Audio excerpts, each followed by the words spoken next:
Bonjour, asseyez-vous. Quel exercice? Vous reproduisez le triangle rectangle qui est là, du mieux possible, en respectant les dimensions. Vous copiez les questions.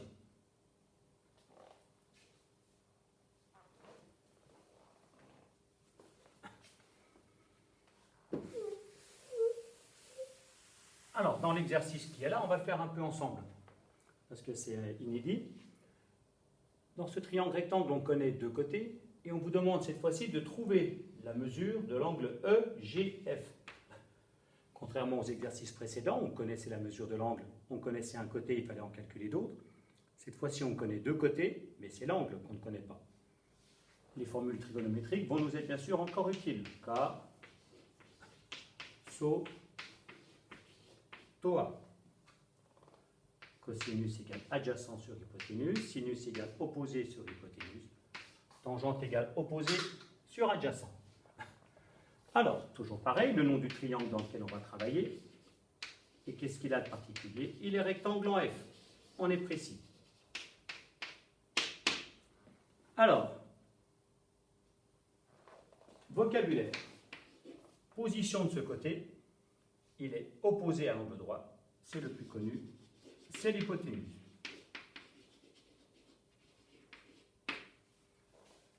Position de celui-là, il est opposé à l'angle G, à l'angle que je cherche. Et le petit troisième, c'est donc le côté adjacent à l'angle G. Il y a deux côtés intéressants, les deux que je connais, c'est le côté opposé et le côté adjacent. Quelle est la formule où il y a opposé et adjacent? C'est la tangente. Tangente de l'angle EGF. Mais c'était la question, je marquais premièrement. Égale longueur du côté opposé sur longueur du côté adjacent. Le côté opposé, c'est le segment EF. Donc distance EF ou distance FE, bien sûr, c'est pareil. Sur longueur du côté adjacent, le côté adjacent, c'est le segment FG. Donc distance FG ou distance GF. Tangente, je mets des parenthèses, elles ne sont pas obligatoires, mais c'est vrai que c'est plus simple, votre calculatrice les met, et ça fait bien penser aux fonctions. Tangente de l'angle EGF. La distance EF vaut 3. La distance FG vaut 5. On pourrait garder la fraction, mais 3 divisé par 5, ça se termine. On peut le faire sans calculatrice. Quelle est la valeur de 3 divisé par 5 de tête? Pour diviser le nombre 3 par 5, on peut d'abord diviser par 10. Ça fait 0,3. Mais 10, c'est le double de 5. Comme on a divisé par un nombre 2 fois trop grand, on multiplie par 2 pour compenser. Donc on fait 3 divisé par 10, 0,3. Et on prend le double, 0,6. On peut aussi mettre un 0 virtuel ici, 30 divisé par 5, 6, et mettre un chiffre après la virgule ensuite. Voilà, tangente de l'angle EGF égale 0,6. Je vous laisse copier ça.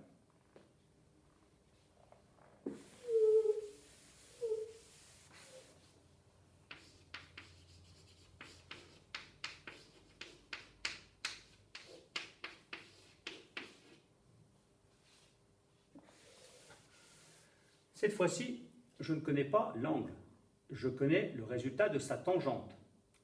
Il faut donc que je fasse ce qu'on appelle la fonction réciproque.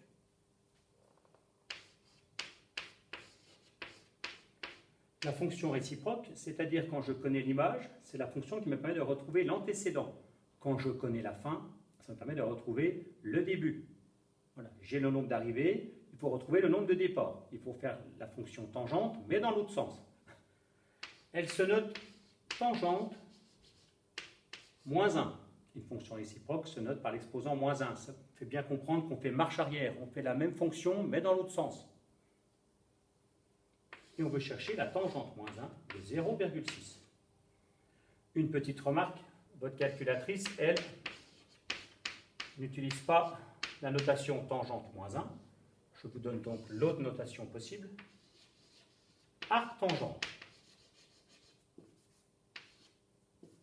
J'écris pas très bien. Arc tangente de 0,6.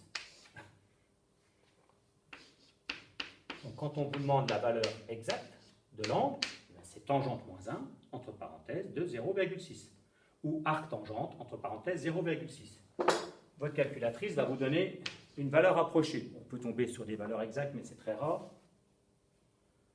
Alors, pour avoir sur votre calculatrice la fonction arc tangente ou tangente moins 1, vous repérez tangente. Au-dessus de tangente, c'est marqué arc tangente. Vous savez que la même touche vous sert deux fois. Pour avoir la touche qu'on appelle la touche seconde, vous appuyez d'abord sur seconde, tangente, et ça fait apparaître arc tangente. Sur certaines calculatrices, ce n'est pas marqué forcément seconde, ça peut être marqué de mémoire inverse ou shift ou autre chose. Et c'est souvent de la même couleur ici que la touche qui est là. Donc, la même touche vous sert deux fois. Donc quand vous appuyez sur seconde, shift, inverse, tangente, votre calculatrice marque arc tangente, comme ici. Elle ouvre déjà la parenthèse. Vous marquez 0,6, vous fermez la parenthèse. On vous demande d'arrondir au degré. Une valeur approchée au degré. Quitte à prendre une valeur approchée, on va prendre la meilleure. J'ai le choix entre 30, la valeur approchée à l'unité par défaut, ou 31. Le chiffre des dixièmes, c'est 9. Et après, c'est un 6. Enfin, peu importe celui qui est après. 30,9. Et évidemment, on est bien plus près de 31 degrés que de 30 degrés. Vous pouvez vérifier, vous prenez votre rapporteur, vous mesurez l'angle EGF, vous devez trouver environ 31. Si vous trouvez 30 ou 32, ce n'est pas grave, un dessin n'est pas parfait. Si vous trouvez un trop gros écart avec 31 degrés, c'est que votre dessin est faux. Question suivante. On vous demande de calculer la distance EG.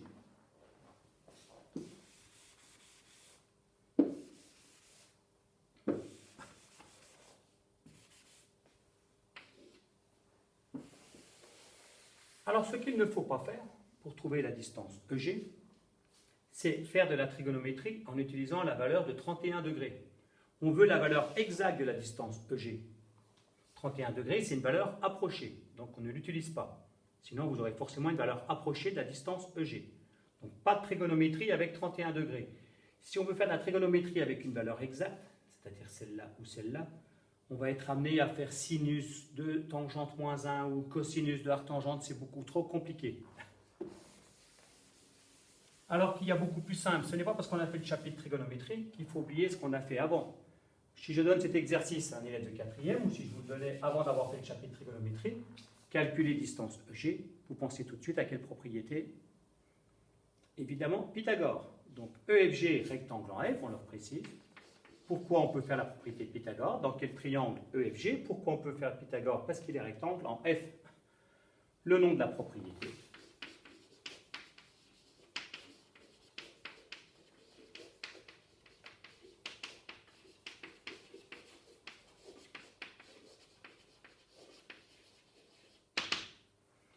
Que vous dit Pythagore? Si un triangle est rectangle, le carré de l'hypoténuse égale la somme des carrés des côtés de l'angle droit. Le carré du plus grand côté égale le carré du petit plus le carré du moyen. Donc ça tombe bien, celui qu'on veut trouver, c'est l'hypoténuse, c'est le plus grand.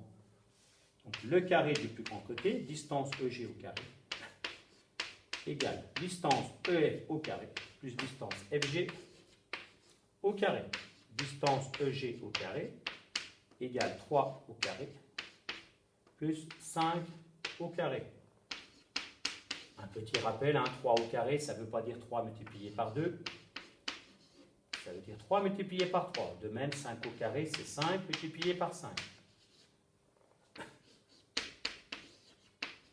Distance EG au carré, multiplication prioritaire, égale 9, plus 25. Je vous laisse copier.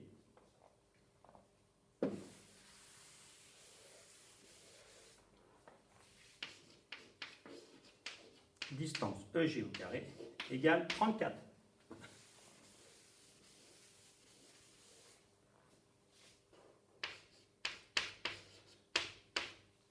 C'est l'idée des fonctions réciproques. La fonction réciproque du carré, c'est la racine carrée. Donc, on cherche le nombre dont le carré donne 34. Il faut faire le contraire du carré, c'est la racine carrée. Distance EG égale racine carrée de 34. Attention, on a soit le carré à gauche, soit la racine carrée à droite. On n'a pas les deux en même temps. L'unité, c'est centimètres.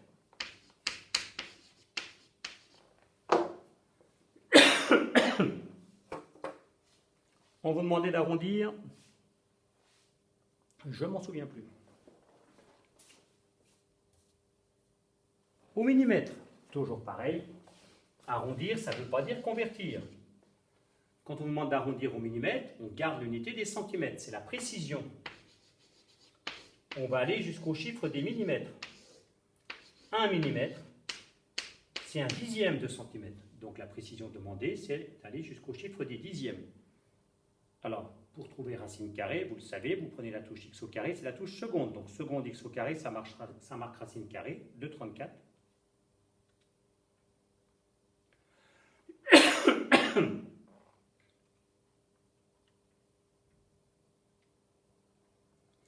Alors, vous avez le choix entre 5,8, la valeur rapprochée au dixième par défaut, ou 5,9, la valeur rapprochée au dixième par excès. Le chiffre des centièmes, c'est un 3. 83 est plus près de 80 que de 90. Vous prenez la correction.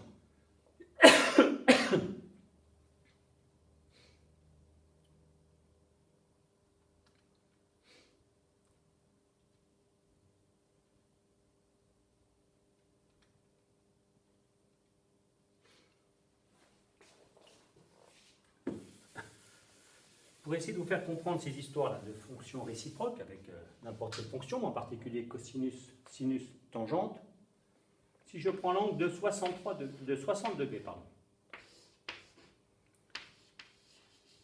si je calcule le cosinus de l'angle, là c'est un cas particulier où on tombe sur une valeur exacte qui est un nombre décimal, 1/2, 0,5 si vous préférez. Eh bien, inversement, donc si vous prenez votre calculatrice et que vous faites cosinus entre parenthèses 60 degrés, vous allez trouver 1/2 ou 0,5. Si vous voulez partir du résultat, retrouver le nombre de départ, vous allez utiliser la fonction cosinus moins 1 ou arc cosinus. Donc si vous faites 60 degrés et que vous calculez son cosinus, cosinus de 60 degrés, ça fait 1/2, 0,5. Dans le sens inverse, si vous partez de la fin pour revenir au début, si vous faites cosinus moins 1 de 1/2 ou de 0,5, ou arc cosinus de 1/2 ou 0,5, vous allez tomber sur 60 degrés. Voilà, cosinus 60 degrés vous donne 1/2. Cosinus moins 1 de 1/2, ou arc cosinus de 1/2 ou 0,5, va vous donner 60 degrés. Ce sera tout pour aujourd'hui.